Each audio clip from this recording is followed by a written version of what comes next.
Yes,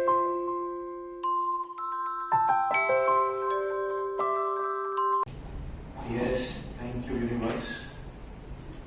आज के इस सुपर पॉजिटिविटी वार्तालाप का जो माध्यम है, उस माध्यम के जरिए मैं अपने कुछ ख्यालात का इजहार करूंगा।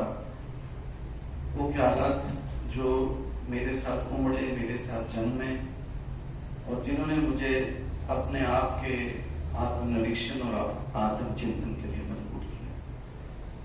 मैं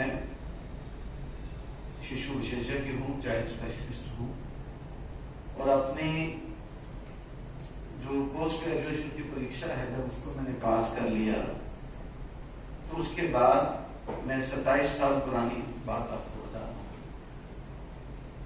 जब मैंने अपनी पोस्ट ग्रेजुएशन की परीक्षा को पास किया, जिसको हम एमडी पीडियाट्रिक्स के नाम से जानते हैं, उसके बाद मुझे एक मौका मिला। एक नेशनल बोर्ड का एग्जामिनेशन या परीक्षा होती है जिसको हम बोलते हैं डिप्लोमा नेशनल बोर्ड। उस सिलसिले में उसकी परीक्षा के लिए मुझे रिटन टेस्ट के लिए, लिखित एग्जाम के लिए मुझे मुंबई के एक सेंटर में जाना पड़ा।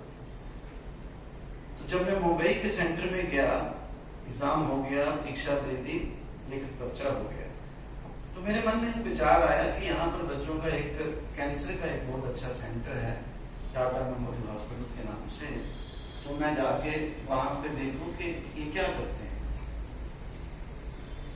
मैं वहां गया और मैं स्तब्ध रह गया ये देख के कि उस इंस्टीट्यूट में, कैंसर के उस इंस्टीट्यूट में, टाटा मेमोरियल हॉस्पिटल मुंबई में, जो हेड ऑफ द डिपार्टमेंट थे, जो सबसे ऊपर की पदवी पे उस शिला पे बैठे थे, वो एक हैंडीकैप जिनकी दोनों टांगे काम नहीं कर रही थी, और वो शख्स व्हील चेयर पे उस डिपार्टमेंट को चला रहा। एक बिजली सी कौंधी मुझे लगा कि इसकी कार्यक्षमता, इसकी जिज्ञासा और इसकी लोगों के लिए कुछ करने की जो क्षमता, जो सोच और जो अंदर जागरूकता है, उसमें कितना उत्साह होगा। मुझे बड़ी प्रेरणा मिली उस आदमी को देख के। मैंने अपना बायोडाटा दिया उनको। मैंने कहा मैं जम्मू से आया हूँ और मैं एमडी पीडियाट्रिक्स हूँ। उन्होंने छोटा सा मेरा एक इंटरव्यू लिया। उन्होंने कहा बेटा तुम यहाँ आके काम कर सकोगे? मैं तुम्हें अभी एज सीनियर रेजिडेंट आपको इस हॉस्पिटल में ले लेता हूँ और मेरा तुमसे ये वादा है कि 6 महीने के बाद मैं तुझे डीएम पीडियाट्रिक ऑन्कोलॉजी में दूंगा, जो आज से 27 साल पहले एक बहुत बड़ी उपलब्धि होती मेरे लिए अगर मैं डीएम पीडियाट्रिक ऑन्कोलॉजी एक्सेप्ट करता। मैं बहुत खुश हूँ कि उन्होंने मुझे इतनी बड़ी बात बोली। मैं वापस आया। जब जम्मू वापस आया तो 3-4 दिन के बाद मेरी सिलेक्शन का लेटर उस डिपार्टमेंट ऑफ ऑन्कोलॉजी से, पीडियाट्रिक ऑन्कोलॉजी से, मुंबई के हॉस्पिटल से मुझे आया। मैं बहुत खुश हुआ कि मुझे जिंदगी में मैं चाहता हूँ, मैं जहाँ आगे बढ़ना चाहता हूँ, मैं एक बहुत बड़े शहर में जाऊँगा, एक बहुत अच्छी जगह काम करूँगा, मेरे संपर्क में दुनिया भर के लोग आएंगे। So there was an order. मैंने अपने पिताजी को कहा, मैंने कहा पिताजी ऐसे ऐसे मेरी एक बहुत बड़े हॉस्पिटल में सिलेक्शन हो गई है, तो मुझे 1 हफ्ते के बाद मुंबई जाना होगा।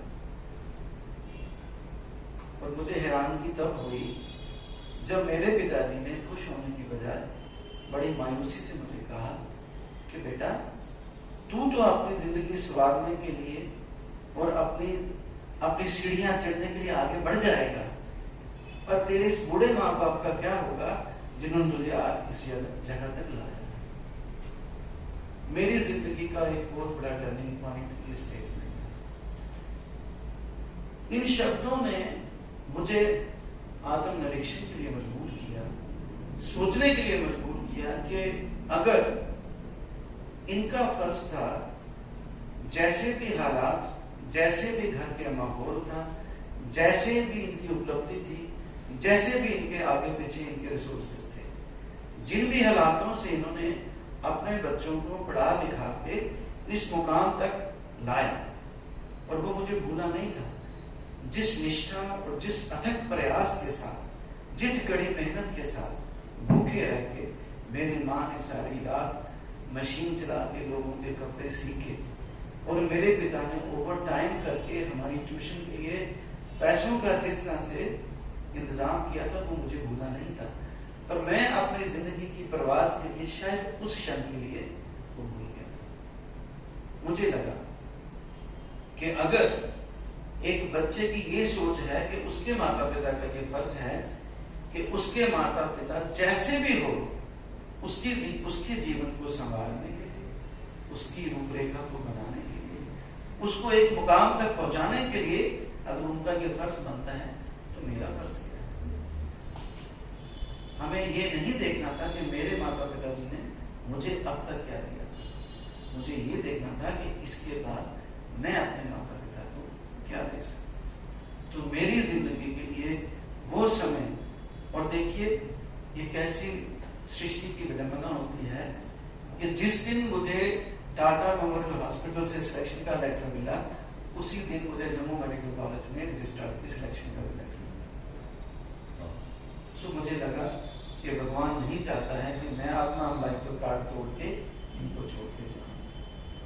तो वो मेरी जिंदगी का एक ऐसा क्षण था जिसने मुझे आत्मनिरीक्षण के लिए मजबूर किया और मुझे लगा कि अगर आज हम इनकी मेहनत की वजह से, देखिए मेहनत की कोई डेफिनेशन नहीं, मेहनत का कोई आंकड़ा नहीं है, हर आदमी के हालात के अनुसार उसके समय के अनुसार मेहनत की परिभाषा अलग हो सकती है। पर मैं ये नहीं भूला था कि मेरे पिताजी हमारी जिंदगी के लिए या अपने जीवन को आगे ले जाने के लिए रामनगर के गांव से उठ के अखबार बेचने के लिए उधमपुर आया करते थे और वो भी पैदल।